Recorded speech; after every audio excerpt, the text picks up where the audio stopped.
Hello, everyone. Welcome back to Danger on Delmarva.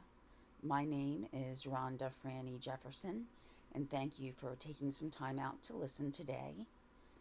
So, today, I'd like you to join me as I recall a very turbulent and tense morning throughout the Eastern Shore of Delaware and parts of Maryland, taking place in 2005.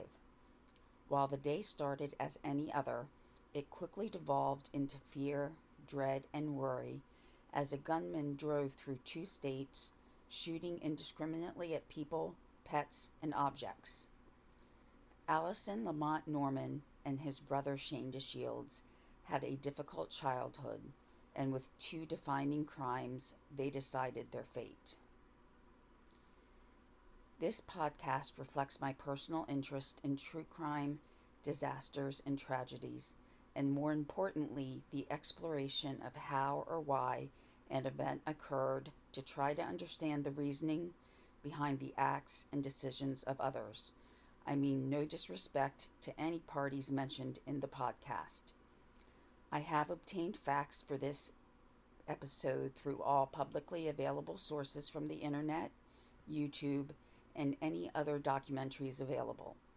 In some cases, personal observations about the area or knowledge about certain areas and events may be discussed.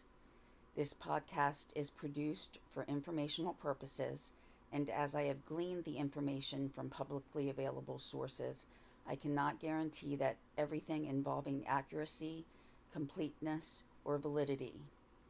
I or my podcast cannot be held responsible for any errors, misinformation, and time delays, i.e., there are further updates after the publication of this podcast. As a warning, each episode may discuss injury, death, emotional and mental health, and may contain triggers regarding various instances. The day started off as any other. People were getting ready for work. Children were waiting outside for the bus.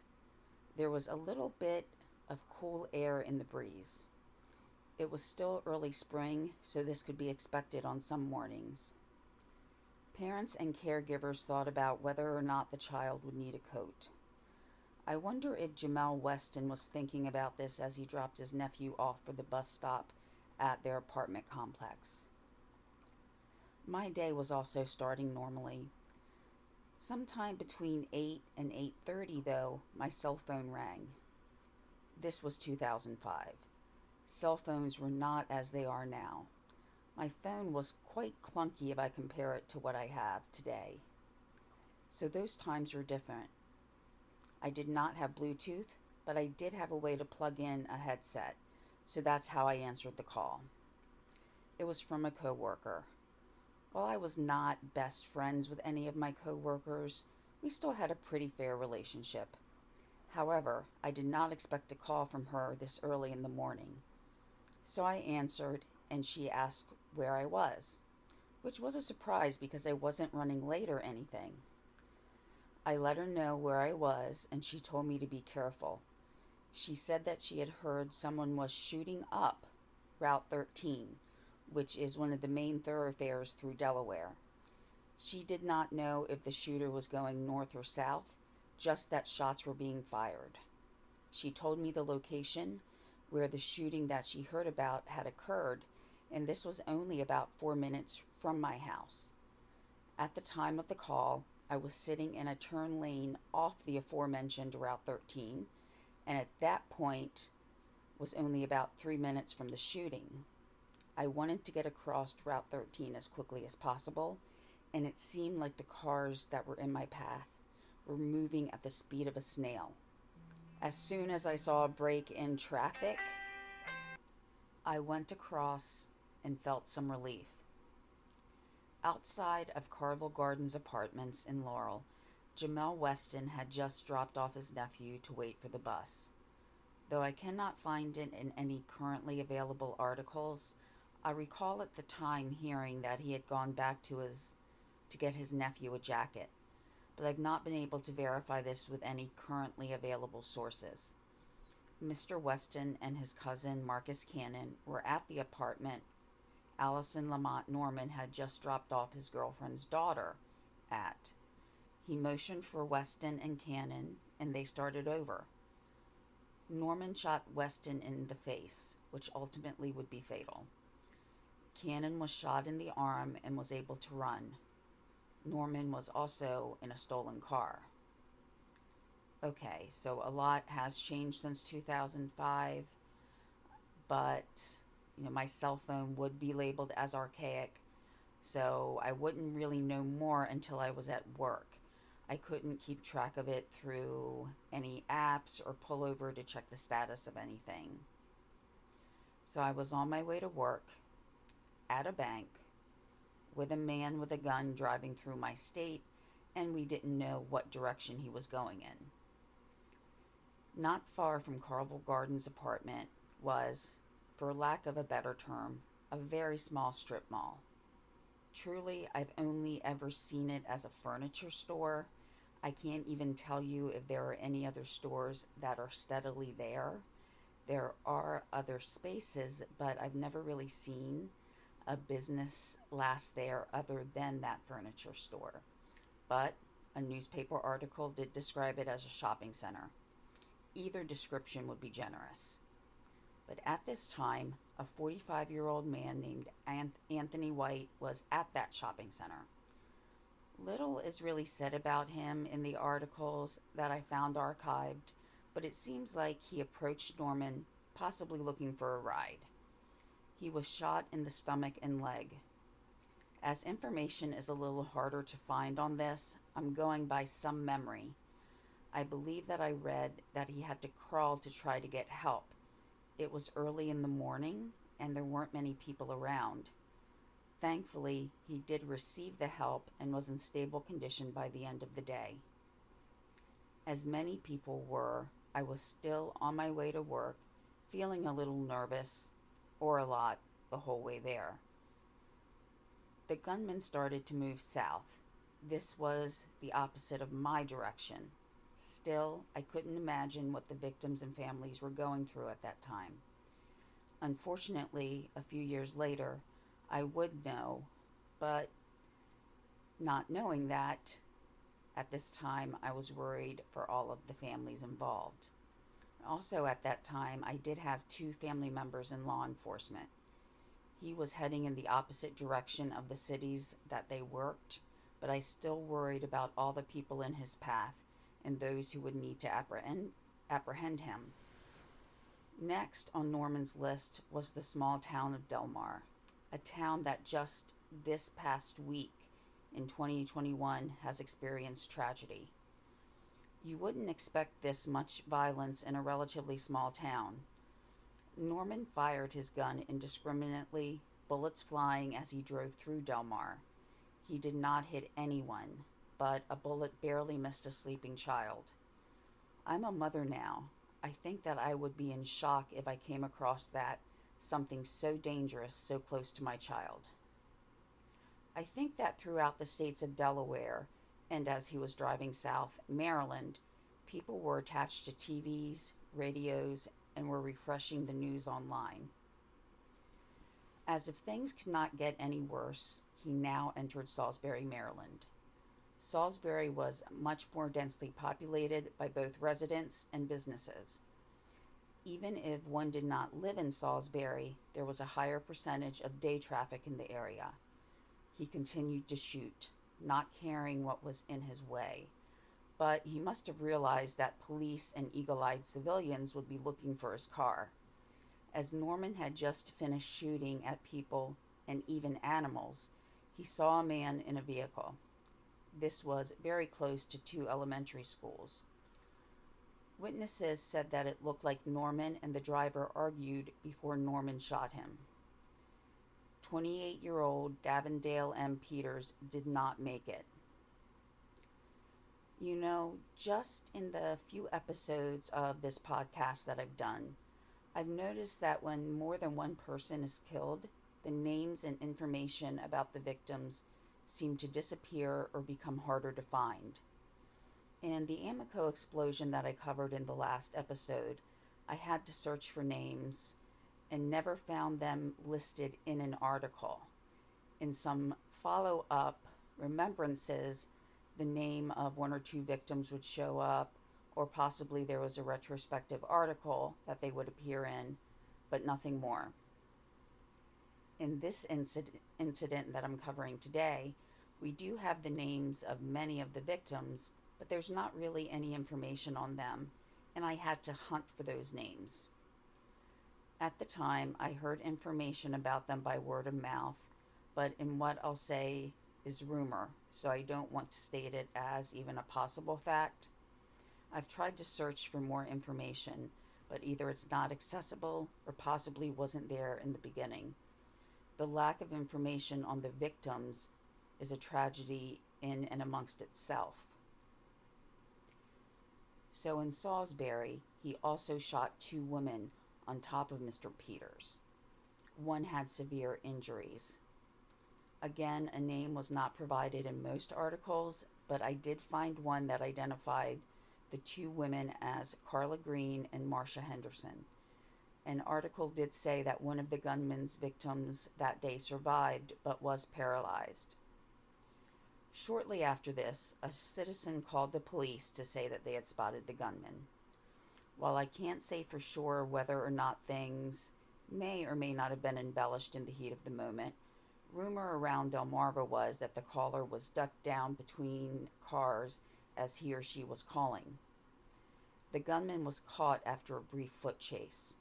I speculate if the fact that the gunman was wearing a bulletproof vest didn't slow him down, but he did not resist as he was apprehended. So how did this happen in sleepy Delmarva? A gunman who, by the way, had missed a court date the previous day. Let's look at that day. He was due in court due to a gunfight outside of a convenience store in Delaware. He had 4 weapons violations for that. At the time of his arrest after that incident, he had at least 3 felonies and 15 misdemeanors to his name. And let's be clear, his felonies were not just slightly felonies, just over a limit to be considered a felony instead of a misdemeanor. Prior to his October arrest, Norman was on probation related to a series of arrests dating back to New Year's Eve in 1999. He was charged at those times with trafficking cocaine and other charges. He was sentenced to 6 months in a prison boot camp and was also placed on probation for 2.5 years. 4 months after he got out of jail that time, he was arrested for possessing drugs outside of a school. For that particular charge, he was sentenced to 8 years in prison, but served 3 before being released in March of 2004. So, just some of my thoughts. Some people may say that drugs are a victimless crime. Well, he was outside of a school with drugs, and bystanders to drug violence, as well as victims of theft due to drugs, are also victims. I do believe, though, that addiction should be treated as a medical condition, but that does not give someone the right to take another's life. There needs to be accountability, because with each shot taken, dozens of lives were impacted, maybe even hundreds. Outside of the victim who dies or who were permanently injured as a result of a crime, there were people left behind, people who waited for word of their loved one's conditions, witnesses who will never forget what happened, first responders who risked all to help their community. So while maybe it could be argued that the actual act of taking a drug is victimless, the aftermath surely is not. So what did the gunman have to say about all this? Well, it was kind of hard to tell at times. He thought he was protecting his daughter from aliens. If he truly did think this, then he does need medical help, and it would be up to doctors to determine what kind of help. But again, it cannot negate the fact that dozens of lives were turned upside down, lives were ended, and there were children who would miss out on memories and the wisdom that their father would provide. Nothing can take the place of that. In terms of the immediate aftermath, including punishment phases, the gunman appeared before a judge as a belligerent defendant. While sometimes defendants really let their attorneys do all of the talking, just responding whether they're pleading not guilty or guilty, this gunman cursed throughout the process. While he had asked for an attorney the previous day, he did not want to hear anything from his attorney on the day of his first hearing. The judge said that he was the most belligerent defendant he had seen in 16 years. As the case moved forward, it was decided that he would first face charges in Delaware. Though the exact specifics were not provided, this was done because of how Delaware justice system works. That was vague, but the decision was made to move him from a Maryland jail to Delaware. Someone from a Maryland prosecutor's office did mention that there were differences in the way that the two states handled insanity pleas, so this is probably the main factor in why he was moved to Delaware. So these episodes on this podcast are not meant to be political or, at the surface, discussions about society, but at times they will skirt those issues. In the last episode, I discussed an explosion at an Amoco plant where people were injured and killed. There was also a large ecological impact. Issues of government oversight or overreach, or lack thereof, could have played a role in the accident and the aftermath, so many times, even without a direct realization, there will be overlap. To understand more about Allison Lamont Norman, we will need to go back a little. Norman had a half-brother, Shane Deshields. Testimony first delivered in Deshields' trial for murder revealed that both he and Norman had been abused by a man that his mother left them with quite often.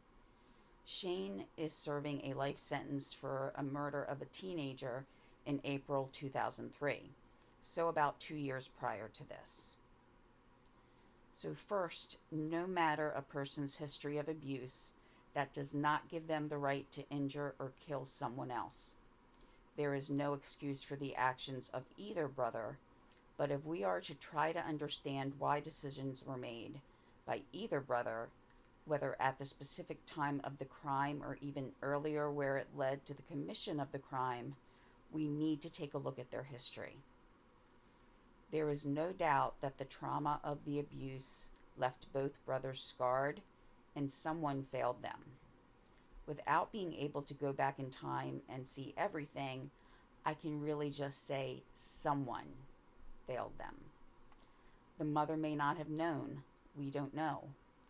The predator, because that is exactly what he was, may have used threats or shame to convince the children not to report his abuse. The old adage that an ounce of prevention is worth a pound of cure comes to mind here. Until the past 7 or 8 years or so, I never really took this to heart or really thought about what it meant.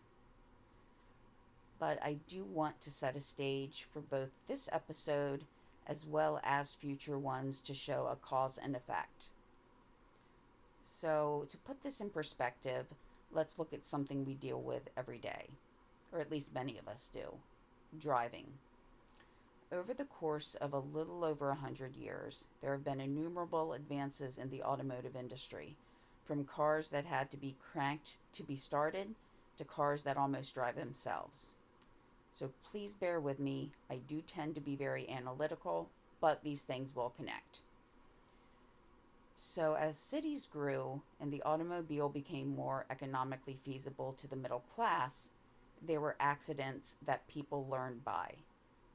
They may have said, let's have traffic lights to help the flow of traffic so that 20 cars aren't trying to go through the same intersection all at once. Oh, it's not that busy there? Let's use stop signs. Oh, yes, maybe there should be rules about what side of the road a car should drive on. All the way up to fastening seatbelts and cell phone use. The traffic signals and laws about distracted driving tried to prevent accidents altogether. The use of safety devices such as seat belts tried to prevent injury if the previous steps failed. These are the ounce of prevention. The cure is when the doctors have to treat the injuries after the prevention either has not worked or was ignored. When it doesn't work, engineers review the accident and investigation and try to make improvements. If they are ignored, well, then a number of people could be hurt with nothing learned from the experience. So, as this relates to this episode, the fact that both brothers committed murders can attest to the fact that their background needs to be addressed. I think that with most things, prevention of anything bad is a number one goal. Were there any preventative measures that could have been taken with these brothers? Were there things that were missed by their caregivers that should have clued them in that they were being abused? If so, what steps were taken? Did they act up in school or show any red flags that they were being abused? If so, what steps were taken then? Were they taught that abuse in any form is never okay, and that if they experience it, to talk to a respected adult? So these again are ways to try to prevent the abuse from happening or to prevent it from happening again. If or when it is known that they were being abused, were they made to feel safe by knowing that the predator could no longer be in contact with them, hopefully by being behind bars for a very long period of time? Did they receive counseling to help them understand that it was not their fault? I'm no social worker or therapist, but as a mother, aunt, cousin, human being, if I hear that anyone has been through this, these would be my first thoughts. To get them help, to make them feel safe. Make sure that the children are safe by removing them from the situation if possible, which would be best done by moving the aforementioned predator behind bars. Then make sure that they receive the proper counseling. Beyond that, if none of this was addressed when they were children, did anybody see any red flags as they grew up that they may have needed help? While the initial time period to try to give the brothers counseling may have passed, was there anything else that could have been done? One brother was already in prison for murder. I don't have a list of what, if any, other offenses he committed before the murder, but I would find it hard to believe that he jumped straight from nothing to murder. We have seen that Norman did have a list of arrests, and many were misdemeanors. Was there any attempt to get to the root of things and try to build these brothers up rather than let them down? I could not find any actual news articles from Shane Deshields' case, but I did find an appeal that was filed after he was convicted and sentenced. Deshields was sentenced to life plus 102 years. Through reading the appeal, Deshields and a co-defendant planned on robbing George Coverdale of drugs. They set up a phony drug buy, attempted to steal the drugs, and when Coverdale also had a gun, Deshields shot him. Again, this is not from an article, but from what I've surmised from the appeal. Deshields did admit to the crime. The history of abuse is not meant as any excuse for what they did. While I've worked on these past few episodes, I've come to realize that I've actually known 7 murder victims from 4 different incidents. This does not include others that were lost in the commission of other acts of violence that may not have met the legal definition of murder. If family and friends each took their anger about this out on others, we would be left with about 6 billion people looking for revenge for something. If we were to excuse what was done, it would be an excuse for each one of their victims and the victims' families to act out as well, and so forth, creating a cycle. Society would break down, so there has to be repercussions. These brothers took lives, the ultimate breakdown in society. But as with so many things, an evaluation of something that went wrong helps prevent repetition in the future. So, Allison Lamont Norman, though suffering unspeakable trauma in the past, did need to pay for the lives that he took, the memories that would never happen, and the physical and emotional toll on so many. Norman's antics in the courtroom also indicated he was either someone who needed access to mental health care that he did not receive earlier, or someone who was trying to manipulate the system. He cursed throughout proceedings. He cried, though not seemingly about the people he killed and hurt, and it got to the point that the judge threatened to muzzle him. Yes, muzzle him. There was not really a doubt that the gunman was just that, the gunman in this crime, but the biggest question would be the mental health aspect. Was he capable of assisting in his own defense? Was he pleading insanity at the time that he committed these crimes? Norman was showing signs of needing help in the days prior to this rampage. No one heard his cry for help, or at least they did not listen to it.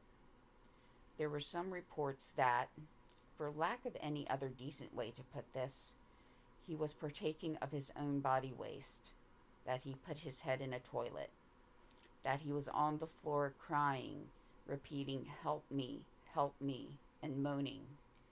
He also indicated that he wanted revenge for himself and his brother. It does not appear through any of the articles that I found that anyone tried to get him help. In fact, at one point, he asked his on-again, off-again girlfriend for his gun. Even after witnessing this, she gave it to him. The article did not say if she called for help at that time or not, but I would hope that she would have. The description of this incident says that he asked for his handgun, but Norman's mother said he didn't have one. Given gun law requirements, he probably did not legally obtain one, but had it nonetheless. Either way, Mr. Norman is the one that pulled the trigger. He put on a bulletproof vest, protecting himself, and also showing that he was aware of the danger.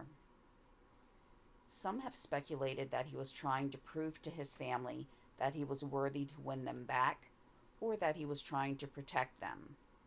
And while I know that mental health issues still hold a stigma and are not treated in the way that they should, I also feel even more empathy towards all of those who lost a loved one, to those injured, left to live the rest of their lives hurt with scars, physical and emotional, to all of those that felt fear as they saw and heard the sound of bullets, to Mr. Peter's wife, who had to tell their children that their father was not coming home, and there wasn't really any easy way to explain it to them, much less give them a good reason.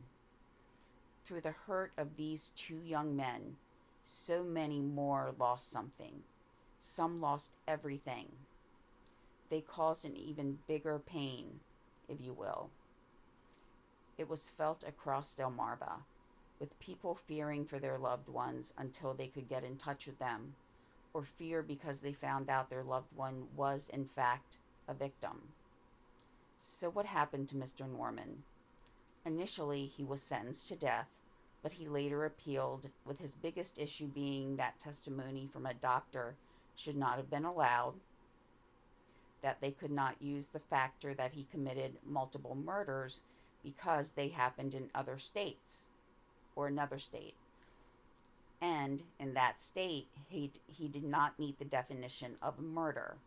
And here is where I'm going to speculate and think that the difference in Maryland and Delaware courts lies here, that Delaware was more strict regarding the insanity plea. And also he argued, or his attorneys did, that executing someone who was not capable of understanding that his actions were criminal were against his constitutional rights. It was ruled that while the doctor interviewed him in Maryland on behalf of Delaware, it did meet an independent source rule, so that was upheld. So did the original argument that he had committed multiple murders. But, as the state that he committed the other murder in could have ruled that he did not have the mental capacity to understand the criminality of his actions, the appellate court did overturn the death penalty.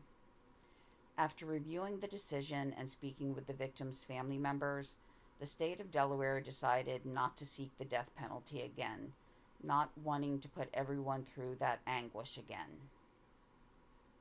And hopefully things can be learned from this to try to prevent more anguish. I think that so many of us take things for granted, that we have a roof over our heads, that we have loving parents who protect us no matter the cost, and we can oftentimes jump to a judgment when someone commits a crime. Again, I'm not in any way saying that an abusive past exonerates these brothers from wrongdoing, but maybe others can learn and try to act earlier, to be the voice to speak up for those who can't, so that they don't grow up to be the person that they despise the most. If possibly these brothers had received help earlier, they could have found another outlet for their pain and also understand that they were not to blame. Hopefully that as a society we can learn to act sooner rather than later, to prevent rather than treat the symptom. I would have also loved to spend more time on the victims of this tragedy, but other than their names, I really couldn't find much information on them in the current articles. At the time, there may have been more publicly available sources that provided information about the victims, but at this point in time, there really wasn't anything to go by. While I do want to cover cause and effect, why things occurred, and trying to find ways to prevent them, I also want to make sure that those most affected by a particular incident are remembered, and that we understand what they went through as a way of remembering and trying to make sure that certain things do not happen again or repeat themselves. So that will end the podcast for today. Thank you for taking the time to listen, and I hope that this story was educational in understanding the long-term effects of abuse, and that the best way to prevent some, not all, but some of these happenings is to act early. Don't be afraid to speak up. Don't be afraid to let others know that they can speak up, and be supportive of others. I will be recording and posting my next podcast 2 weeks from now. I hope to have this podcast on a schedule of once every 2 weeks. Sometimes the research does take a little bit longer, so it could be up to 3 weeks, but I do want to get it on a regular schedule. If you had previously listened to the first episode, I did originally have the name as DangerinDelaware, but as shown in this story, on Delmarva, many of the states interact, and so I thought it was important to expand the scope. However, my email address is remaining the same, so if you have any ideas or suggestions about a case to cover that involves the Delmarva Peninsula, please contact me at DangerinDelaware@gmail.com. Also, the name of a Facebook page that I have is also Danger on Delmarva. So thank you again, everybody, for listening, and I hope to talk to you again rather soon. Goodbye.